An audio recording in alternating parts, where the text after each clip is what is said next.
鑽石戒指托應該揀4爪好定係6爪好呢？ Hello， 大家好，我係 Tracy， 珠寶圓圓帶你走進珠寶嘅世界。大家睇下呢度有好多18K 金嘅4爪同埋6爪托。我今日好想同大家傾下，你買咗粒鑽石之後咧，應該點樣揀個托好呢？好，大家見到呢度咧有好多18K 戒指托喺度，我好想同大家講下，當你買咗單粒鑽石嘅時候，應該點樣揀呢一啲嘅戒指托嚟到鑲你嗰粒鑽石呢？首先我哋講下4爪先啦。嗱，你見到呢度咧有2隻嘅4爪，都係咧好經典嘅4爪款。呢一個咧就係直比啦，呢一個咧就係彎咗嘅比。咁咧，而佢嘅戒指比身咧，大約係我哋卡佢先嚇，你見到大約係2.5mm 粗，我覺得咧係2M 到2.5M 咧就最適合嘅。咁當然視乎你粒鑽石有幾大啦。如果1卡至2卡咧，呢個都係非常之適合嘅。好啦，咁我哋講一講咧，另外咧一個我哋鋪頭王牌嘅款式就係呢一個，你望下，佢係鑲咗3邊嘅鑽石，呢一隻咧係1.5mm 粗，而呢個咧係2.5mm 粗，呢個適合鑲1卡。仲有喎，大家有冇留意啊？其實佢除咗個戒指比之外咧，佢個爪下面咧都係鑲滿咗鑽石嘅。咁呢一個咧就係適合貨1卡，呢一粒咧適合2卡嘅鑽石。好啦，4爪咧，另外咧亦都有扭絲帶嘅，你可以望下呢2款嘅扭絲帶咧，佢咧一個咧就係分色，大家望下佢個4爪咧中間咧係凌空咗。然之後咧，佢做咗2個嘅分色，一個係白色，一個係玫瑰金色。而呢一個咧，佢就做咗全白嘅。仲有咧，你有冇留意佢嗰個爪咧係十字爪嘅呢一個？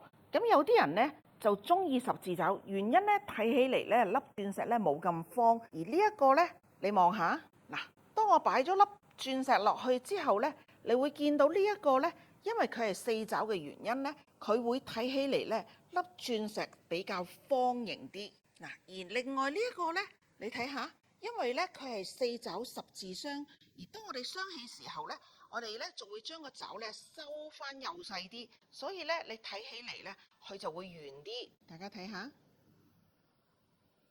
好啦，除咗4爪十字鑲或者係方形鑲之外咧，4爪咧亦都有左右兩邊鑲嘅。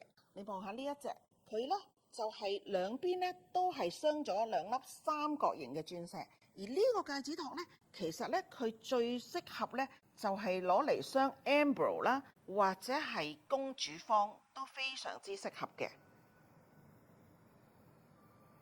好，4爪咧仲有另外一款咧就係扭比。咁呢2隻嘅扭比咧有啲乜嘢嘅唔同咧？你見到呢一隻咧，佢係扭比，然之後咧上面個爪係圓形嘅。而另外呢一個嘅扭比咧，大家睇下，佢扭咗個比咧，但係上面個爪咧係心形嘅喎。當我哋鑲起粒鑽石落去之後咧，我哋咧仍然會見到4個心心喺上面嘅。好啦，我哋講完4爪之後咧，我哋又同大家講下6爪啊。嗱，6爪咧，我哋先嚟講下呢一個左右兩邊有鑽石嘅呢一隻咧，就係扭比。我哋擺粒鑽石上去望下，大家望下。其實如果你擺咗粒鑽石之後咧，係6個爪嘅話咧，你會顯得粒鑽石咧圓啲嘅。好啦，我又同大家講下6爪光金。你會見到呢一個咧係扭絲帶嘅款啦，另外呢一個咧就係直比6爪，係啦。咁呢2個咧，佢最大嘅分別就係當你買呢個戒指攞嚟求婚嘅時候咧，你就要諗一諗，你將來咧會唔會女朋友或者你自己咧，其實佢要攞嚟做拍戒，咁扭比咧就唔適合拍戒，因為佢中間嗰個罅咧係會好闊嘅，而直比咧就非常之適合做拍戒啦。你見到佢拍咗之後咧，係冇一條罅嘅。大家睇一睇，係咪啊？咁攞嚟做拍戒嘅時候咧，6爪嘅直比咧，我覺得呢一個係一個非常之好嘅選擇。好啦，我哋講完6爪咧，其實原來有3爪嘅喎。咁3爪咧係攞嚟鑲乜嘢形狀嘅鑽石咧？第一個係心形。嗱，你望下呢一個咧，心形咧，佢係3爪嘅。不過咧，其實大家咧睇一睇我呢度有粒心形，係啦，心形除咗傷3爪呢，心形都可以傷5個爪。咁乜嘢情況之下我哋心形咧會傷5個爪呢？就係當你粒鑽石大約係2卡或者以上呢，我就會建議你心形傷5個爪。好啦，另外呢一個呢，就係 pair 梨形，咁你會見到呢，梨形都係一樣。如果你1至2卡呢，我就建議你傷3個爪。但係如果你粒鑽石係大約2卡到5卡呢，我就建議你可以傷5個爪啦。嗱，另外呢一個呢，佢係凌空咗呢，係有一個 halo 喺側邊圍住嘅，所以當你戴起上嚟嘅時候呢，你會見到哇，佢側邊都有鑽石喺度，好閃嘅喎。好啦，跟住呢，我亦都想講下呢2粒，呢2個呢，就係一個係公主方，一個係 oval， 佢同樣呢都係傷咗2個 hidden halo 喺側邊嘅。如果你嗰粒公主方嗰個車工好靚嘅話，其實擺落去呢個托已經係好經典好靚。我俾大家睇下，嗱，呢個爪呢，因為未傷，所以呢佢就會長咗啲。當我哋傷起咗之後呢，啲爪就會短翻好多噶啦。好啦，另外呢，我都想同大家講下分色喎。